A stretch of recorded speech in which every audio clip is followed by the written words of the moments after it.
Okay, we're back with another edition of the Missy AE show, and we've got two of your favorites back this week, Jonathan Penner and his wife Stacy Title, and they are like most all of you fans. They are really into this season. What do you think, guys? Is this wild or what? Yeah, go ahead, Stacy. You start. I think it's a great season, and I think it's a great way to show that all new players can work. I think One World really made the producers probably nervous because that was a slightly flat season, and they went back to a lot of the returning players. And not that I wouldn't want to see Johnny play again, but I do really like to. I love the new players in this season, and I'm glad they did a shuffle where we're not just hung up on the comparing the tribes the way when Jonathan did Cook Islands when they did a shuffle quick. And it was no longer the race divisions. I think it's a really strong group of people. Yeah, I'm enjoying it thoroughly. I mean, it seemed pretty clear from the get-go that the Brawn tribe was the place to be because the Brain tribe, I don't know, it's like on paper they were brainy, but they, since when is common sense and politesse not part of having brains? They totally imploded and acted like a bunch of asses. And the Beauty tribe, yeah, they're beautiful and buxom, and their skin is fantastic. But are they any more beautiful than most people that they bring out to Survivor? I mean, is his name LJ? JT LJ? Is LJ prettier than Malcolm was? I mean, Ozzy. I don't know. They're always great-looking men and women on the show. Amanda, and they're really beauty queens. So yeah, I like the Brawn folks from the start, and still do kind of. I know. I was very disappointed when Cliff was eliminated, but I think the thing that's but you're biased. Say why. Yeah, tell everybody why. I'm a big basketball fan. I'm a big basketball fan, and I still think I would have recognized someone that Jonathan played with and didn't recognize the whole time he played. It was bad. Jeff Kent. Yeah. Wow. Jeff Kent. I think I would have recognized Jeff Kent too. Well, because he played on a lot of teams, funny. But anyway, we're talking about this season. The thing that I think is happening, and I really want to hear what both Jim and Jonathan think of this, but I think there's a lot of people playing Endgame at the beginning and the middle. They're playing too hard, too fast. The GM for the Marlins is a perfect example. Yeah. The guy who had the idol on that Brains team, I forgot his name. Garrett. He's gone. And now Tony is doing it. He's playing too hard, too fast, and too obvious. If you play a really aggressive game like Todd did in China, but no one knows you're doing it, he got sniffed out a little bit, by that Pope guy. But in general, if you play a really aggressive game and people don't notice, it's okay. But Tony is just playing too aggressive, too much of an end game at the beginning. I just think it's going to hurt him. Well, he can't win. I mean, it seems pretty clear to me. Yeah, you would think if he did somehow manage to get to the end, there's no way he could look at that jury and tell them anything that they would believe. Right, exactly. I mean, to his, he's playing. How can I put this? A couple of things, right? One is you're so excited to get out there that you want to frickin' play Survivor. And it's like you don't want to be told what to do and you can't talk and all that stuff, right, which is true. Come on, let's play Survivor, let's strategize, let's get going. But you're so anxious to do it that Stacy's absolutely right. You could overplay too quickly. On the other hand, this is something that's been going on now for a bunch of seasons, which is the idols are in play from the minute you hit the beach. Yeah. They if it's not literally encouraged, then there's this tacit like, come on guys, let's go. I was saying to my tribe every day since we hit the beach, let's find the idol. Somebody's going to find this thing. Right. And they were like, are you looking for it? And I'm like, of course I'm looking for it. And if you were smart, you'd be looking for it too. So there is this hurry up kind of play now where you can get the idol. And it was found, two of them were found in the first episode, I think, right? One was, and then I think LJ found his on the second episode. The second episode. Yeah, but they did it right from the get-go. I mean, that's why they did the little twist when they all showed up to vote your weakest person, right. So they could give them a clue to the idol. Well, the idol was still really hard to find in the Cook Island season, and maybe one season after that, and then it got ridiculous. Yeah, it's getting pretty easy. It's, you know, and almost. Oh, yeah, have you seen me look like an ass swimming around underneath our shelter trying to find the damn thing? It wasn't that easy. Well, I like seeing your ass, so thank you, honey. I didn't say if you wanted to see my ass. I said I was looking like an ass. I see. She's used to seeing that too, unfortunately. All right. Yeah, Well, yeah. so Okay, you bring up the idols. Anyway. You bring up the idols. You got Tony with an idol. Tony's got one. You got LJ with an idol. Right. And now they've merged, and supposedly they got together last week and are in the same alliance, but all of that's out the window now, isn't it, Pinner, with the merge? I mean, you can forget all that stuff. Yeah, unfortunately, I'm not that smart, as most of my play is evidence of, but I can't tell who the hell's really aligned with who at this point. Yeah. And the truth is that there are alliances out there, and smarter or closer watching fans who are listening to this are like, well, yes, you can. It's so-and-so and so-and-so and so-and-so. I can't quite figure out who's really with who. Okay, but they've been promoting something that's interesting, which is Sarah and Tony, that they edited. They're editing both Trish and Tony poorly, very poorly. And Tony says that thing at the beach, we're the final five, which if he was the winner, that would not have been in the cut, right? So he says that, and then they show Sarah pondering that he's not with her, and so next week they have her as this, real swing vote, which is interesting. Yeah, and to me, they're setting up that she's not going to go with the five. Yeah, it kind of looks that. I sort of agree with you. I've seen the press images for next week, and they do have a picture with Tony trying to explain something to Sarah, and you see his facial expression like he's really trying to make her believe it, and she's just got this blank look like she don't know whether to believe him or not. Right. I mean, because he originally lied to her from the beginning when she knew he was a cop. It is him playing too hard. He's having too much fun. When you do tricky, sneaky things, you don't announce it. I mean, I remember when Abby, stuck the idol or something in what RC is bad. You don't come out and say you've done stuff like that. And he's playing that very poorly, I think, because he seems to scramble beautifully. He made an interesting move, taking out Cliff, but I think he's sort of a goner. And you know what Cooper said last night that was really smart? Jonathan, did you hear him say this? We were talking about Survivor last night because we were with Oren Pelly, our friend, who's also and Stacy Tobias, who are also Survivor fans, and we were all talking about it. There's a whole bunch of us. And Cooper said, I think, the winners always seem to come from the tribe that's very losing-ish at the beginning. And I don't know if that's true, but that was certainly true for Denise. I think that is true. And Cooper is like, one of those brains is the one, and that's who he likes to see win. And when you look at who's getting a good edit, it is Cass and it is Spencer who are getting the best edit. Yeah. I think if any... What happens is, it's a great point. I don't know, Boston Rob obviously dominated completely and just, tucked Philip under his arm and just ran with him basically as his shield the whole way. But I think what happens is people in a vulnerable position have to do a couple of things. They have to play nice, right?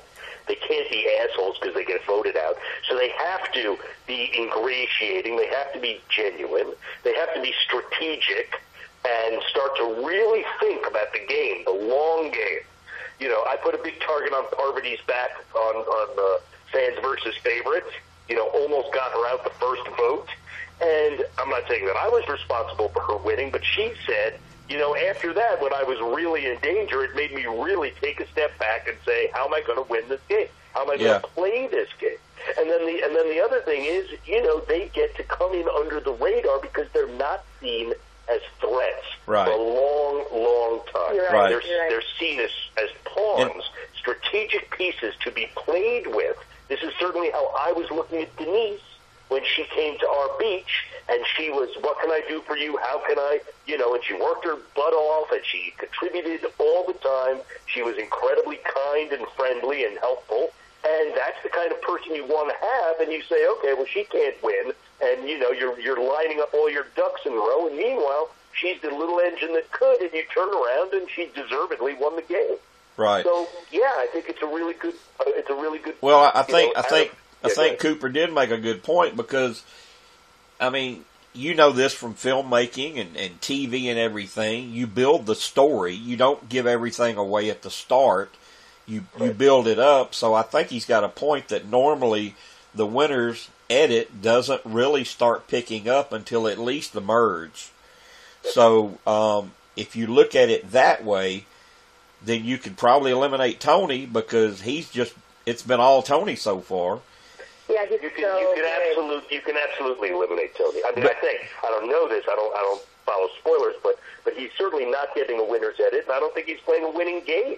But on the other hand, if you look at the other guy that's got the idol, LJ has pretty much been in control of the Beauty Tribe when they were still at 3 tribes. Then he goes over, and it's just him and Jeffra on the new tribe, and it's just the two of them, and somehow they maneuvered around to where they got numbers, and he's doing it pretty quietly.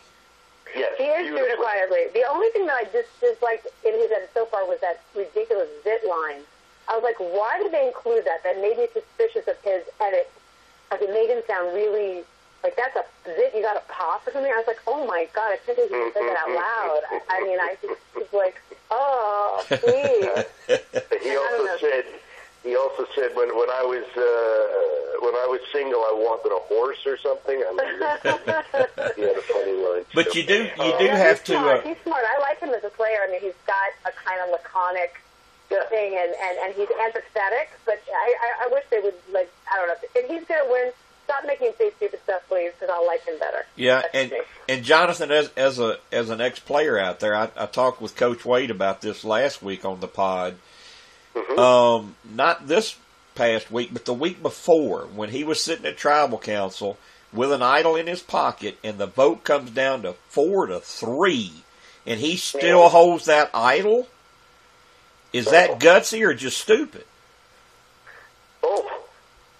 I mean, there's a very fine line between guts and stupidity. We all know that, know.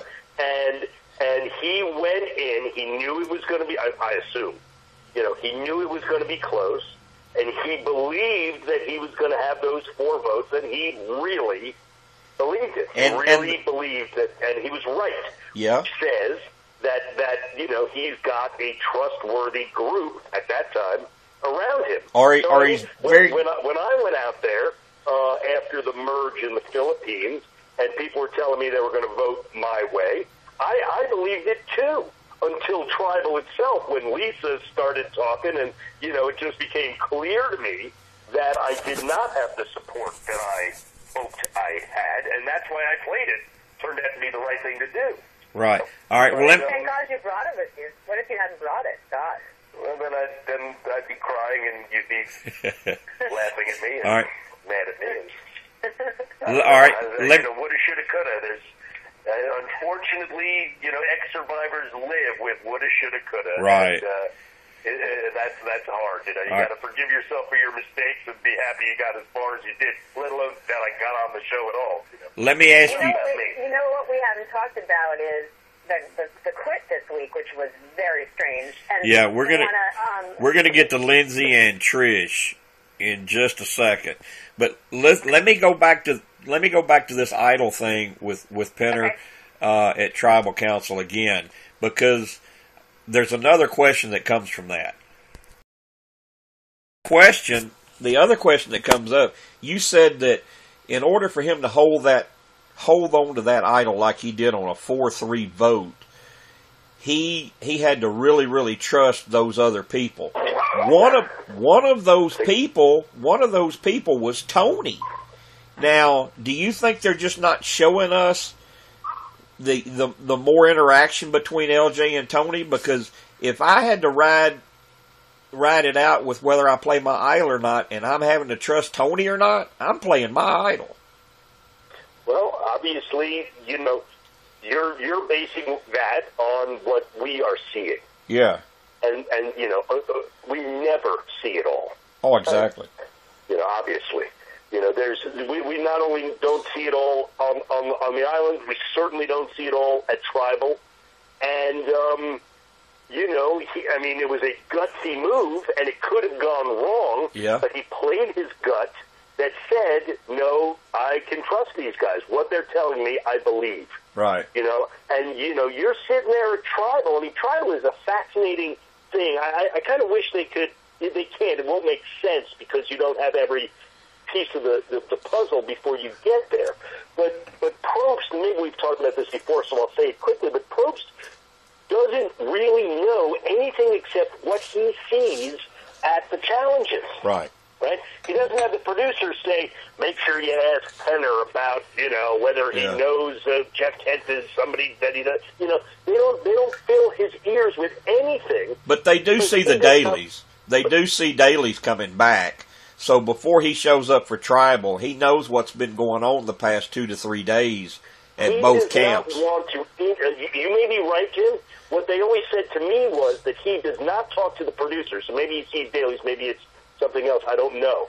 But what I am sure of, because I sit there with him, is that he does not want to inadvertently give away a piece of information thinking that everybody knows it, right? But not knowing who knows what, right? So we're all sitting there at Tribal, like listening like our lives depend on it, which is kind of true, Yeah, it does. Sitting there listening like a hawk. Now, unfortunately, he'll turn to you and say, Penner, so tell me about this, and you want to make sure you are giving him the most politically correct, right. Answer that doesn't tell anybody else what you're thinking, right? Right. At the same time, when anyone else is talking, you're listening like it could kill you or save you, which is why when Lisa said, I don't even remember what she said, but she said enough for me to say, shit, it didn't work. Right. So I don't have the numbers. It's not going to go my way. And he's sitting there wondering, waiting for somebody to give him some clue as to whether he needs to play this or not. Yeah. And either, I assume he got enough of a sense that he didn't play it, and he was right. Right. And what's so funny is that Jeff gets mad at you guys when you don't talk. I mean, are there occasions? I can see that. Things that he says to players at Tribal that are nasty because they're being, just not responsive. I mean, what's great about you is you're glib in a good way, and you're smart. So when he asks you a question, you can try to construct it in a way that's not going to hurt your game. But he doesn't care about that. He wants everyone to. One time, he just tried to destroy artists. Have we talked about this? I'm sorry again. He was, artists would give him these no, yes kind of answers. And he's like, forgive me for swearing as I've been, but he said, I will fuck you up. I will destroy you. Yeah. You don't understand, man. You don't give me what I want. I will sit here until you are crying. I will kill you. It sounds like you're talking about our online games in whispers, because I host them, and I understand 100% what you're talking about. He goes through, because when I ask questions and they don't give me anything, you damn right, I'm going to go after them. I'm going after them. And Jeff's just trying to get ratings. That's what Jeff's trying to get. Oh, no, absolutely, absolutely. One time he did that to me, not to that degree, and again, forgive me, that was literally what he said. Okay, I will F you up. He said, I'm Jonathan Penner. I can talk in a clever way, but not really say anything, and I think I'm getting away with it. Right? He tried to take the piss out of me and tried to bait me into giving him something. I don't know what, And I said, say what you want, Jeff. I understand where you're coming from, man, but I'm playing a game for $1 million. Right. And, I don't owe you anything. I'm sorry. This is as good as it's going to get. Yeah, but you still gave back stuff at times. You weren't just totally sitting there with yes, no, maybe. No. I don't know. Of course not. No, of course not. You want to. It's complicated. That's why I'm saying it's fascinating. It's a fascinating, very, very stressful thing. And, before you do, I'm talking about sitting in Tribal, and before you do it, they have to bring the boats in, right, during the daylight. They Right. want to be on the water when they can see, if possible. So they bring you in, and you have the exit, right, during the daylight. They always have the helicopter shot of you walking off the beach. Right. For the longest time, they used to make us get into a boat and pretend to paddle away as if we were paddling to tribal. Do you remember that, right? Yeah. And, we'd sink the boat, and we'd get sopping wet, and we're like, hey, dickheads, we're not going to be wet for the rest of the night so that you can get your shot. And they're like, that's right, you got a problem with that? Do it, So we would do it. Anyway, so finally they realized they don't need that. They can just sort of have us walking. So they do that in the daylight. They take you by boat to the command center, really, where they have the tribal council is built, these incredible sets that they Right. built, and then you have to wait. They're all eating dinner. You can hear them clinking away, and they bring you to medical, and they wire you up for sound.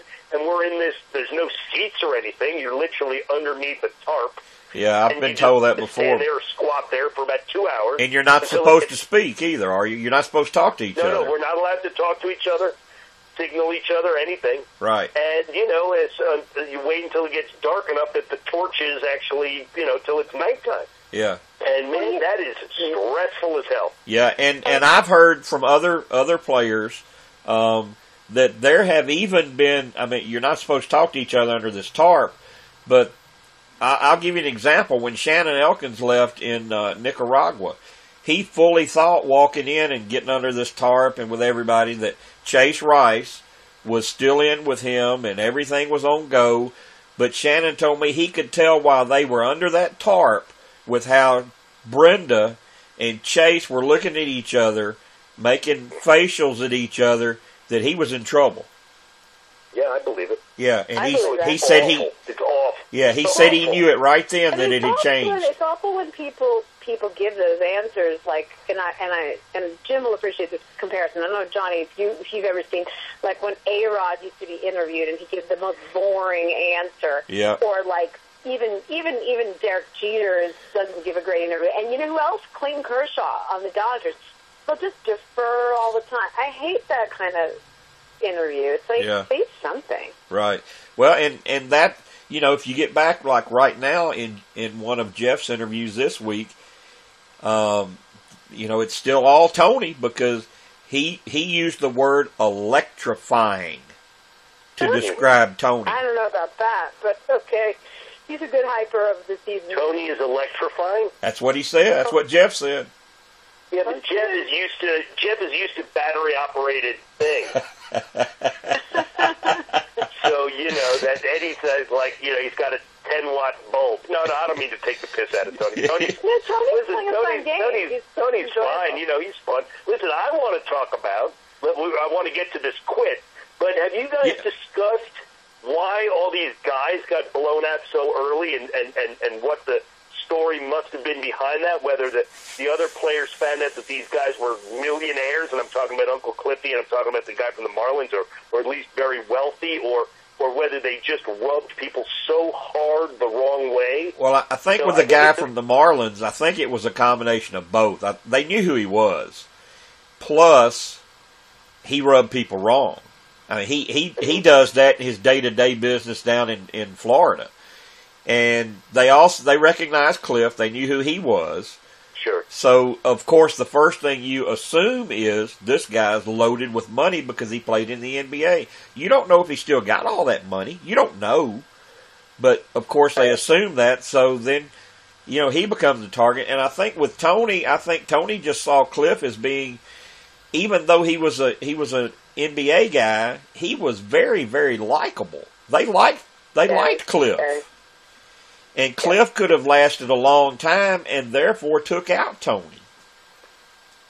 So I think it was. I don't think it was just. Yeah, it's fascinating. Yeah, I don't think it was just where they went in and said we need to get rid of these guys and guys and guys. I think it was just their personalities. I don't think it was that kind of conspiracy, but it is unusual, or at least it's unusual to my mind. It is unusual. And I know the first people that go are the most annoying ones. Yeah. The ones that you cannot possibly imagine or are begging you, please don't make me stay here. Right. I'm going to kill myself or one of you, or, I'm going to go Cocoa Puffs here if I don't get out of here. And so those are the guys usually often women, who get voted out first, these deep characters that they bring out there, knowing they have no Ice Cube's chance in hell of winning the game. But they're out there because they're good TV, colorful folks. Yeah, it's good TV. Well, everyone always thinks they're recruits, and I think that does have something to do with it, because when you prep to go and you know every challenge that's done, you know how to game the game better. And they don't even know how to do anything, let alone game a challenge. They don't even know how to just figure out how to survive. Just the basic heat. Don't be cold. Who was a recruit? What do you mean, sweetheart? Well, I think certain people that, I don't know if it's true, but I know that fans feel that people that aren't real fans of the game. Fans don't like recruits. The recruits, the people that they just find and kind of talk into doing the show, who really haven't watched it very much. I'm not sure if Carter was a recruit and he would go against this argument, but in general, people feel that way. And I think it has to do with, what you always talk about is gaming the game. What's the thing you can do to solve a puzzle or to win a challenge that the producers have not told you can't do? And just do that. Why, they didn't say they told you guys to grab the chickens, so you grab the chickens. There was a challenge a couple of weeks ago that was like a long puzzle that they had grooves in it, and really they should have had someone going backwards on the other end of it to meet, and then they could have known the path. But they always went left to right. I don't know why they didn't think of that. That was just something I thought of. I've never seen that challenge before, but I know when we were doing that challenge in I wish I had you out there. You would have been great. Right? But that was smart. I didn't think of that. Yeah, go backwards and you would be able to connect them. But anyway, like in Cook Islands when I was using my hair and getting water out of it, I had seen someone do that in another similar challenge. And so I think recruits don't necessarily have the best chance. Also on race, it's the same thing where, they repeat challenges and you have a much better chance of doing well if you know what the game is, we can, it's casting. Right? Yeah. That's why you get a girl who looks like Flicka. It's like we need our tattooed roller girl, our fire dancer, our whatever the hell she does, right? We need the urban middle-aged guy who's kind of city guy, clever, right? That's me. That's Boston Rob. That's Tony. Yeah. Now, I'm not saying that we are literally that guy. Marty Palumbo, whoever the hell, but they want that flavor. They want a huge black guy, maybe not as big as Uncle Cliffy. Tyrone? They want a big... What's that? I said Tyrone fit that. Yeah, no. James Clement? A big, dominant black guy who might go crazy, Who was that crazy guy on One World? I don't even remember. One guy who literally did go crazy. Oh, yeah, One World. So you know what I'm talking about. There's beauty queens now. There's a gay guy who brings some color to the, there's a nerdy guy, there's the Cochran character, et cetera, et cetera, et cetera. So it's not literally fill in the blanks, but they do need or want certain types, whether those are the audience and they're giving the audience a person for them to root for or identify with, and then often they're these sort of stable, intelligent, likable folks like Denise, or like Yul, or like et cetera, folks that are just like, yeah, I like that person, and I'm happy to see them win $1 million, and they play well, and they play nicely with others, and those are the ones who emerge at the end. Okay. With this casting talk, let's get back to a point that Stacy brought up earlier and wanted to talk about.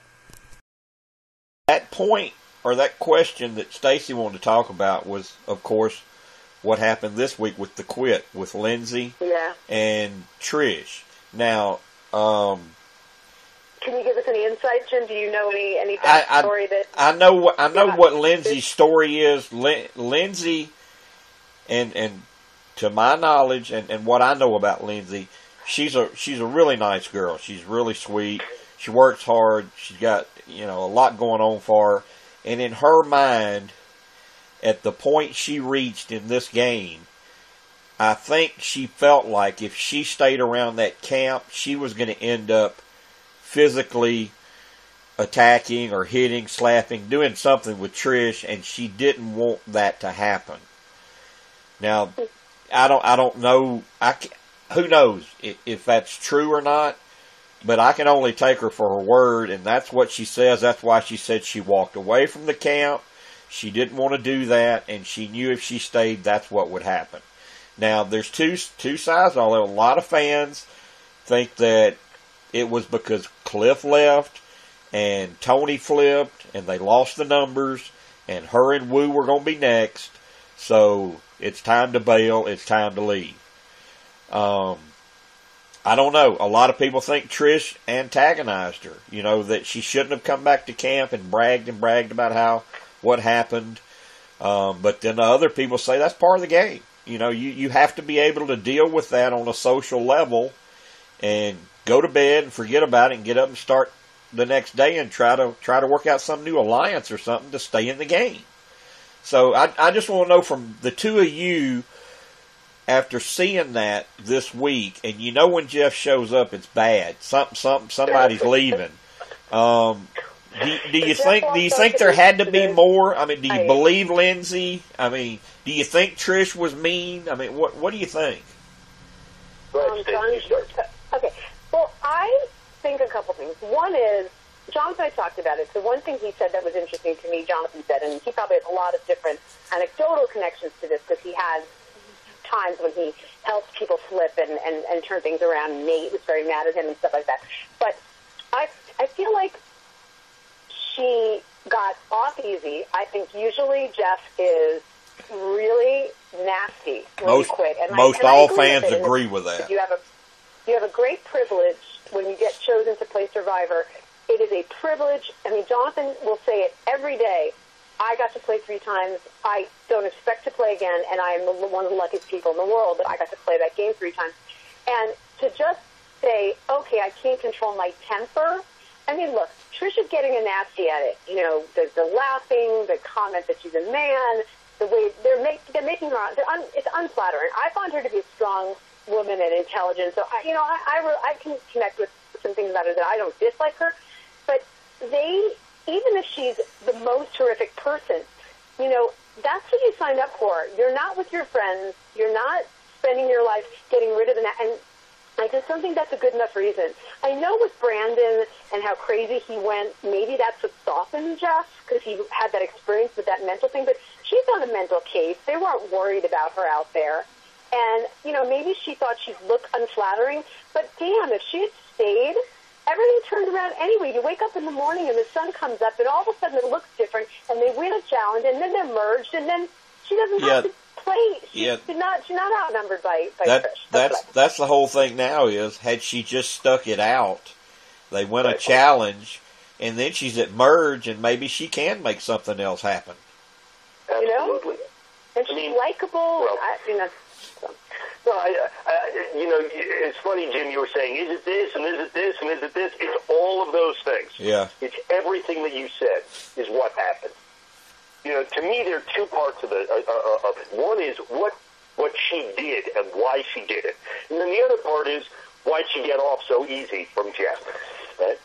So to me, you know, she quit. There's no excuse for it. It was tragic, pathetic, and disgusting. I don't care how nice a kid she is. I'm sure she is. She's had months to think about it, months to craft whatever story it was. There's absolutely no excuse for it. It was disgusting. I really believe that. And if she could not control her temper, so she was going to hit Trish or something like that, okay, well, certainly that would have made better TV. And you know what? They would have cut it in such a way that Trish would have deserved it. Well, she would have figured out how to deal with it, and she would have felt a lot better if she'd given her a slap. And you know, it's like no, I don't want to be a violent person. I don't want my kid to see me being violent. Now your kid got to see you quit. In one of Spencer's behind the scene confessionals, he talked about it and he said, you know, it worked out. He liked it because, you know, Cliff leaves and you look and you basically get 2 for 1. Lindsay leaves too, and you don't have to do anything. I'm going to take my ball and go home because my team fell apart. Now, so there's no excuse for it. Now, on the other hand, right, the night that I came back from Tribal, having played my idol, having been told by people they were going to vote with me, and then they voted against me. People had looked me in the eye and said, I'm with you, and they voted against me. I was furious.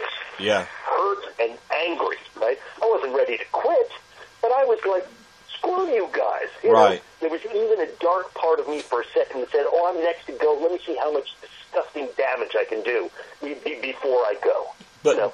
And they were actually, they shot me saying some hilarious things about, I'm on my way out and I'm next and what I was going to do. They didn't put it in there because I think it would have made me look, I don't know, evil, stupid, like a spoiled sport, all those things, which I think I was at that moment. I was really my littlest, meanest self.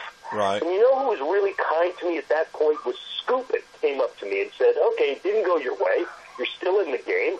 People like you a lot. See what you can do. See what you can put together. That was my point. You'll feel better tomorrow. You know? Yeah, that's my point. And it was great. You go to bed, you think about it while you're laying there, and then you get up the next day and you try something else. You never know. Yeah, it's like, geez. You don't know, other people may not have liked what happened either, and you might can lure somebody over to your side. And the other side about everyone, some of the fans saying, well, Trish shouldn't have, antagonized her and did this and that. But that can be part of the game, too. If you know you can get under somebody's skin and they're going to quit, then you're closer to the money. Brilliant on Trish's part. I mean, it got rid of her. It made Trish look like an ass. And nobody likes her. And, Lindsay probably should have had enough self-control to know, Trish can't win. Abby was driving us bananas. Right. Bananas. And we all sat there and say, as much as we hate being out here with her, because she's just her worst self, she can't win. Yeah. So who really cares? No matter what she does, this girl can't win. Right. The other side of it is, so how did Jeff come out there like Dr. Phil and was all nice to her and said, okay, so how do you want to do it? And yeah, he didn't go back in the camp, right? He didn't go in and tell the rest of the tribe that she was quitting. He did. That was one. That's the biggest question the fans have right now.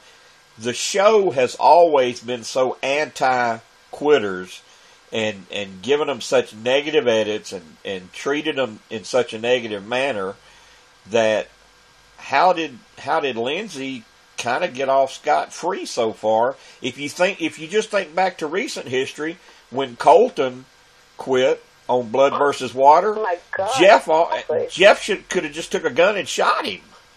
Yeah, exactly. And now he's really easy on Lindsay. Well, Sonny, I think I know why. I think I know why. Or I have some insight, I think. All right. Lindsay got into whatever fight she got into and got furious and stomped off, right?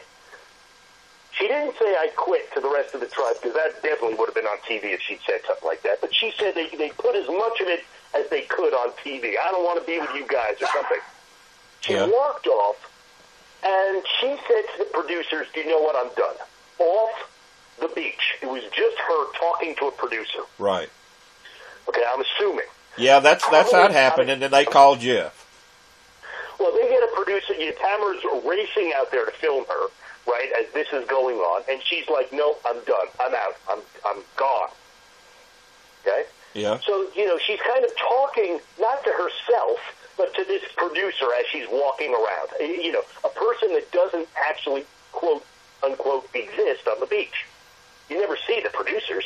You never see the people that we do our confessionals with. Right. So they say, she's like, I'm done. You don't understand. I've stopped playing the game. I am now out. Please take me out of here. Something like that. Yeah. They say to her, at least let us bring Jeff out. You have to say to Jeff, please at least give us. We have to have it on camera. Exactly. Right. You can't simply vanish into the night. Okay? We're not going to put you on a boat until we get something on camera that goes some way to explain what the hell happened. Right. And Jeff said in his interviews this week that he went out there about an hour after tribal council had ended. So it all went down pretty quick. Right. Yes. So here's Jeff. Tribal council ends, right? We all get bundled, they take off our mics and all that. They bundle us back on the boat, take us back to the island. He's probably eaten. He has his own boat, or there's a couple of, big wigs, the director and him and whatever, get on some other boat, I'm assuming. Right. And, so he's sitting there working out or having a beer, whatever, and he gets the call. Right. Quit. Oh, shit. Are we sure? Yeah. So he's gotten as much information as they can give him. They've got her sitting somewhere. She already wants to quit. I'm telling you, she has told them I'm out. Right. I guarantee that's what happened. I do too. They film him walking out, and he gets to say, like, that if he says to her, what the hell do you mean you quit? He's saying something that's already not on camera, right? It's going to happen on camera now. Right. Her. So what's going on? Tell me a story. Because from the audience's point of view, she just walked out of the camp a second ago. Right. So what's going on? How are you feeling? Now, she's probably not going to say, or if she did, they cut it out. I quit. I'm done. Fuck it. Forget it. They get her to say something like, I'm really frustrated. Okay, that's how I'm feeling right now. And she basically says, no, I'm not going back in. So he can say, he starts to look like an ass if he says to her, you know you're quitting, right? This is a quit. Right. She's already totally vulnerable, and there's nothing that they can do about it. He's not going to shame her into coming back onto the show. You know what I mean? So whatever he said to her, and I guarantee they have him saying, you know how I feel about quitters, or this is disgusting, or whatever. People in America are going to hate you. He, I promise you, looked like an asshole in the edit. And this is also something that still has the chance to be revisited at the reunion. Jeff he will. Of course. Jeff may have what I'm saying is, I'm sorry, Jim. Jeff may have which is that they will protect him in the edit. Right. And he is not going to let himself, and rightly so, look like the bully. But then at the reunion, what it came across at the reunion, he may be a little bit harsh about it, or he may not. I don't know. And if he doesn't, then there'll be even more questions as to why he didn't. But I just know how hard they've always been on people like Naonka and Kelly Shin, oh my God, totally. Ostin.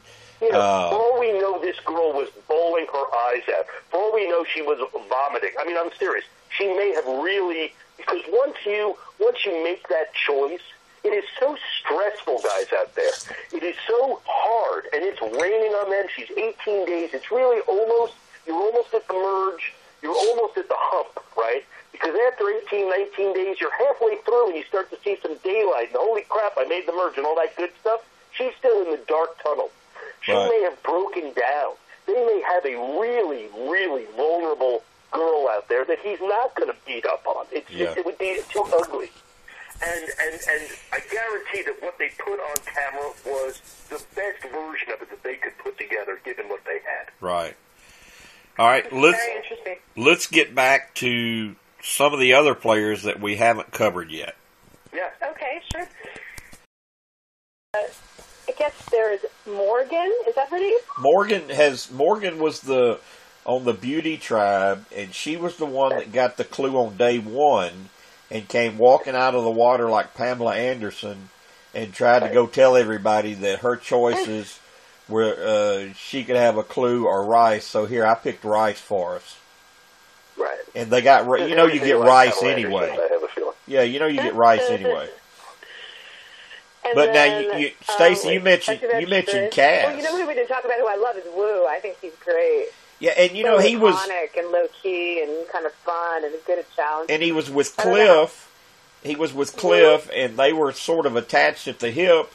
And Cliff's gone, Lindsay's gone, and Wu made the merge. And now all of a sudden you look, and he might not be in a bad position. Exactly. You have to always keep playing, Yeah. That's the thing. You don't know. It's maybe you guys can tell me that, one of the things that I've always, realized certainly is that you need to have, in that pre-merge period, a really solid ally or somebody that you can really trust. That's why I think Sarah is going to have a tough time, as a kind of a sixth wheel either way. Maybe that's not really the situation, but that's certainly how they're cutting it. She's saying, I get to be the deciding factor. Yeah, but she also gets to be number 6, and she's going to have to bring, she's going to go with one side and then flip to another as the numbers move around and she wants to stay on top. But if you don't have a solid partner that you can go forward with, very, very hard. Who do you think Wu, could Wu and Sarah team up and work together? Who is Wu working with now? Nobody. he and Morgan, you brought Morgan up, they're both sort of just kind of sliding under the radar right now. They're letting all these other people go after each other, and they're sitting back watching, saying, yay, yay, yay, take them on out. Right. Yeah, that's what I mean. Being in a vulnerable position actually can put you in a pretty strong position. Right. And I think the other part of it is, usually in Survivor, when you're a fan of the show and you watch it for years, there's a really strong functional tribe, and then there's like a very dysfunctional tribe. And in this case, really all three have turned out to be dysfunctional. The Brawn looked good for a while, but then they had their own fissures. Beauty has tons of fissures, and Brains just lost all their people. So right. It's a very interesting game in the end because of that. There's a couple of really threes. There's groups of three, and it's going to be interesting to see how it all shakes out. Yeah. What else haven't we talked about in specific, though? That's what I'm trying to remember. A minute ago, Penner mentioned, he talked about having to have somebody that you are really in with and you trust each other. If you go back and look, you can make a case for LJ and Jeffra because they were together with the Beauty Tribe, and then they get tossed over to this other tribe where they're at the bottom, and they still stuck with each other. They didn't do what the other Beauty members did on the other tribe. Morgan, Jeremiah, and Alexis. Really? They all went after each other, but LJ and Jeffra stuck together and didn't try to stab each other in the back and worked some magic and ended up getting numbers. So that's one alliance. This is exactly what I'm talking about, Jim. To have something I didn't have in the Philippines. Okay, I'm sorry to bring it back to myself. I don't mean. No, go ahead. Fans love it. No. What I'm trying to get at is you need that. Really, I can't understand half of what that kid says. I'm sorry. Yeah, well, a lot of. I understand half of what I said when I get talking fast, but I made this joke, and it's good. Listen, guys, I'm always going to share with you me at my best and my worst. I'm like, he reminds me of that old cartoon, Pumpkin Puss Mushmouth. You remember that called Mushmouth and Pumpkin Puss? They were these two guys, and they talked like he does. And I'm like, I literally had to pause and say, what did he just say? I don't know what he's saying. Well, I don't think he needs subtitles, which they sometimes do. I just felt bad for him because maybe he's a mushmouth, but it was like he really had a good point. They set me up, and if he had been a little smarter, I'm sorry, my dogs are barking. Those are our kids. But what you're talking about, how he got set up. If he had, can you hear me? Yeah, you're talking about, he got set up. Now they're merging, and he can call Tony out in front of everybody. Exactly, and I hope he does because he has a really great point, and he just didn't say it in a convincing enough way. He just sort of like. They're like, oh, he's paranoid. Like, no, he said in a convincing way, people are stupid. Don't you remember when I was in Cook Islands and I said, like, well, what if Yule has the idol? I don't know. Should we think about that? And they're like, oh, he doesn't have the idol. I'm like, really? You sure? Yeah, I'm sure he doesn't have the idol. Okay. But it could be like a perfect storm about to happen because Sarah knows stuff about Tony, what Tony's lied about. Jeremiah knows Tony tried to lie and set him up. And if you go back and look, when Tony came back to camp bragging about how he set up Jeremiah, LJ and Jeffra saw that, and who were they with before they had to swap tribes? They were with Jeremiah. Exactly. Again, that's why they're showing this stuff. It's but here's the thing: people hoist themselves on their own petards. Tony is a blowhard and a bizarre character to me because on the one hand he's lying his butt off, and on the other hand he's telling people that he's lying. It's like you've got to pick one or the other, brother. If you're going to tell somebody, tell your blood ally that's not going to share it so that they can be in on what you're doing. Yeah, you're just telling everybody, hey, I'm a liar. You can't trust a word I'm saying. I'm a big fat liar. Ain't it funny? And LJ, I remember in Cook Islands. You told me the story of you kept saying to them before you flipped, what if Yule has the idol? And every single one of them was like, nah, he doesn't have it. That's what you're supposed to ask me. I've seen it. Unfortunately, I was like, you guys deserve to get flipped on if you're going to be that dumb, Come on, man. Work with me here. I'm doing everything in my power not to do this. You know, I really did. I felt awful about doing it, and you know, but I did it, and it was the right thing to do. But not for the. I would have been blown out anyway. But you know, I think Tony is playing this, as you say, Stace. He's playing this big game early, and maybe he'll make it to 7 or 8 somewhere in there. You know. But he can't win, and I don't see him playing in the final 5. I don't see that happening at all. No, I mean, LJ is looking good. Spencer's looking good. Cass, maybe. Who else is looking good, you guys? You know, Sarah's looking pretty Jeffra. Sarah's pretty good. Morgan's looking pretty good, but I don't think she's looking that good. You know her time's eventually going to come. But you were talking about, we were talking about how Tony is even confessing to them that he's lying. LJ brought that up last week in one of his confessionals. He said, so you're going to be honest with us to tell us you're lying. You know, it's like, exactly. Yeah, it's like you want us to trust you because you're confessing that you're lying. Exactly. It's not a good idea. Exactly. It just doesn't fly. You know, I don't. I mean, but Tony's like a kid out there. I'm telling you, Tony is like a kid. He can't believe he's playing Survivor, man. He's making moves and he's finding things. He does have an idol in his pocket. You know. Yeah. Well, he's smart enough to play it when the boat comes down. Oh, he's enthusiastic, and he went out there to play, and he's really, really good for TV. It's just that he's done so much so early that you just can't see him winning. Well, now, the producers are glad that he did, you know, because otherwise they'd have. I mean, they can't just cast people that could win. Yeah, you know that. What about they need to cast people that are going to be exciting if they make it for 20 episodes, you know, of TV. Yeah, what about characters? The 3 brains that are left? You've got Tasha, Cass, and Spencer. Now, according to playing an interesting game, actually, isn't it? According to confessionals and the behind-the-scene videos, most players out there think Spencer is the leader of that 3, but in reality, Spencer's kind of just riding along, and the 2 girls are the ones making the decisions. Can't that play to Spencer's advantage? Yes, well, I think it can. He can be slightly below the radar. He can be. Johnny, what are you doing? I hear like a funny noise. Oh, I'm sorry, that was me. I'm not even going to make the joke when I was. Okay, you're so bad.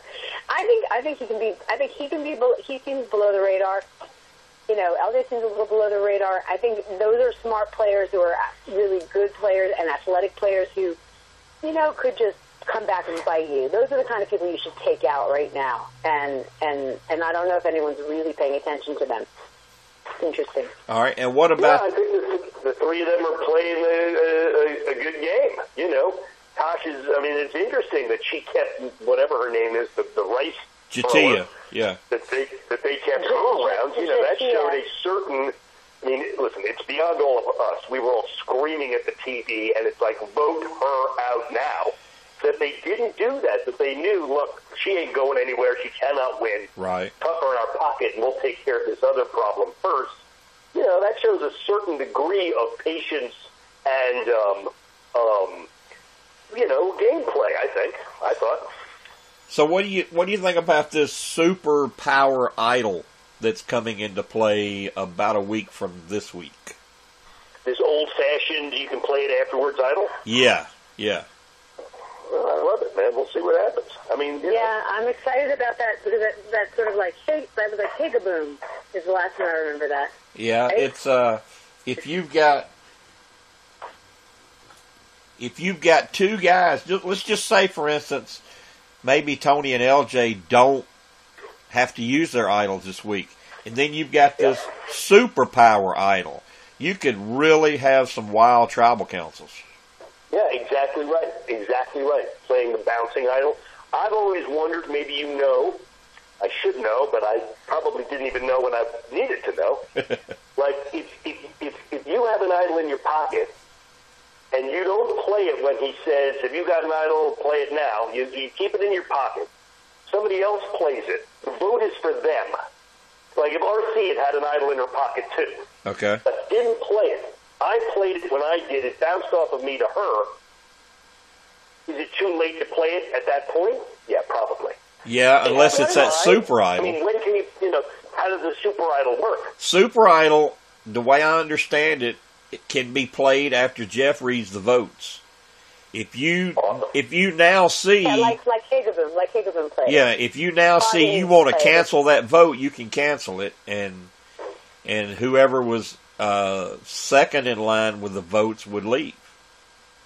Well, that's it's superpower, but that's sort of what I always, when I had an idol, right, wanted to use it in that way as a kind of a shield, right, as a kind of a a good weapon is one that you don't have to use. You just have to show it, right? Right. Guys, please do not throw a nuke at us because look at what we have.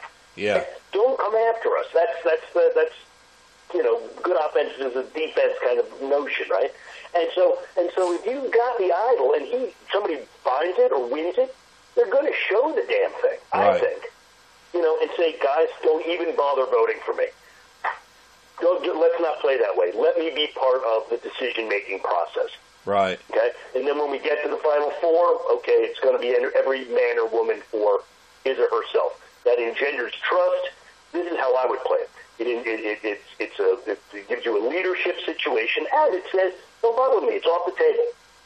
Now, people say, oh, let's flush the idol or whatever, and then we'll get the person the next time. It sometimes happens that way, but it really doesn't need to. I don't know. What do you guys think? Well, I think if you... Showing your idol, is that a good one thing I just think is important is that, if you do... The piece I don't know is when they do a revote. If you use your idol and then there's a revote because there's a tie, can you use it again or is it gone? Well, I don't know about that. You show your idol? I think on revotes, idols can't be played. So you could use it like the first vote and you... Right. And then you can't use it again the next time, and you didn't need to because there weren't votes for. I don't know. It's kind of like you could waste it. Yeah, but if you use it, it was great for Higaboom because he knew he needed to use it, and then he used it. I remember that really clearly. Yeah. Well, I'm always excited to see a new twist in the game. I wish that my brain was good enough to know how the hell it would. What's the smartest way to use the damn thing if you have it? Well, if it works out like you mentioned. I don't want it. I don't want to put a target on my back. I don't want to even have a vote against me. Yeah, but if it works out like you mentioned, if it does go down like that idol can be played after Jeff reads the votes, I'm like you, I would not keep it a secret. I would just tell people, look, I've got this, so don't waste your votes on me because I'm going to cancel them. Yeah. Right. And if you've got that idol, you're pretty much safe the rest of the way. Yeah. Yep. I mean, and that's the thing is that do they then say it's an unfair advantage? It's an unfair advantage, I think. If it works out that way, it is. Yeah, because if you are using the idol and you can just ride it all the way to the end of the game. Well, that's why people want to try to flush the idol. They say, well, we're going to let this guy go all the way to the end of this damn thing. You can't flush it. You can't flush it if they're allowed to play it after they see the vote. Yeah, if you're allowed to play it after the vote, you can't flush it. You can't flush it. It's you just... can flush it. No, wait a second. You can flush it if you're willing to bet that it's not going to bounce onto you, right? Well, the only way you can flush it... going to go home. The only way you can flush it is if... Let's just take LJ and Jeffra, for example, since they sort of seem together. If Jeffra had this super idol and LJ had gotten the most votes and didn't play his idol, would Jeffra therefore use her super idol to save him? If she, how cool would that be? Yeah, and if she, you're right, Johnny. You could use it that if someone to flush the idol, you literally give the person the most votes. They have to use it, and then you have to have a way of splitting the votes and having the secondary votes actually take someone else out. Yeah. It's very hard because there's only so many votes out there now. What are they down to, 9 or 10 people? I mean, we're already halfway through the game, right? It's merge time this week. Yeah, it's 11 players left, and like I said, it's a final 2 this season, not a final 3. So that'll play into. I don't know if they're going to let the players know when they get closer that it's the They final don't. two, or if they're just going to shock them by letting them think. That's how it goes. Yeah. They don't tell you.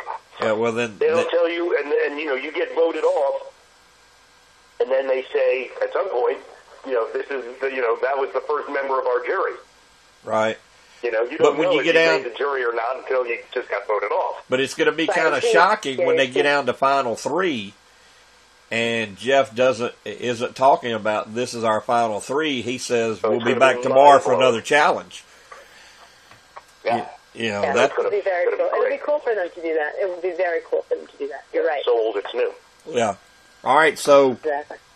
wrapping it up right now, who do you think's got the best shot to be sitting there at the end? I'll let you. I like Cass. I like LJ and Jeffra. Okay. Oh, two of those three. All right. What about you, Stacy? I like Spencer too. Okay. I think it's two of those four. I don't know which one. I don't think it's for some reason. And we might be wrong about what's her name? The other brain we're forgetting. Tasha. We always are wrong. So if you're listening to this at home, I guarantee that it is not what we just said. We avoid all Because we're really bad at this. And we are bad. Exactly. But that's who feels right, and maybe Sarah. That's the other one. Boy, if Sarah But, could get there, it would be a storyline. Yeah. If she that could would be- somehow that'd get be there. cool, right? We like Yeah. Sarah. Yeah. Be great. Yeah, it would. So Sarah, I say Sarah. No, I don't know. I have no idea. All right. I was asked to make sure I found out about Cooper's knee. Is it any better? Yes, it is better. Thank you. Maybe I should post a new picture of it. But Yeah, that one that's was pretty brand new. bad. That was a gnarly. nasty picture. He had a dislocated knee that took him. Kneecap. Well, it took him Patella. kneecap. Sorry, it took him 2 tries to get his leg back together. It was crazy. Ooh. It was And now he's got a brace on, and he can't bend his leg, and he's got at least 6 weeks of no activity. But I think he doesn't seem to have a meniscus tear or anything, which is good. And the That is patella good. just moved over. I was unfortunately at the hospital, or fortunately, to see the relocation of the kneecap, and it was one of my worst moments as a mother because I didn't. It was horrible to see him in so much pain and was suffering like that. It was awful. I just cringed when I saw the picture. Oh. Ugh. Yeah, Oh, and God. trust me, he was feeling it. It was as bad as it looked. Oh. But luckily, it's back in now, and he's going to be okay. I really think the biggest issue is just tracking it and making sure that it doesn't happen again. If it does happen again, he might have to get surgery to stabilize his kneecap. All right. Well, that's good. But he's a trooper, man. He handles pain. He really is a trooper. All right. Well, good deal. Well, this has been fun, and maybe we'll do it again come closer to finale time and see how our predictions turned out. Oh, unless our predictions suck, in which case I won't do it. Yeah, if they Avoid suck, the if they suck, we'll come back next season. That's great. That's I'm sure they will. Always fun to talk to you. All right. Appreciate it, guys. All right. Bye. Take care, guys. Bye-bye. Bye.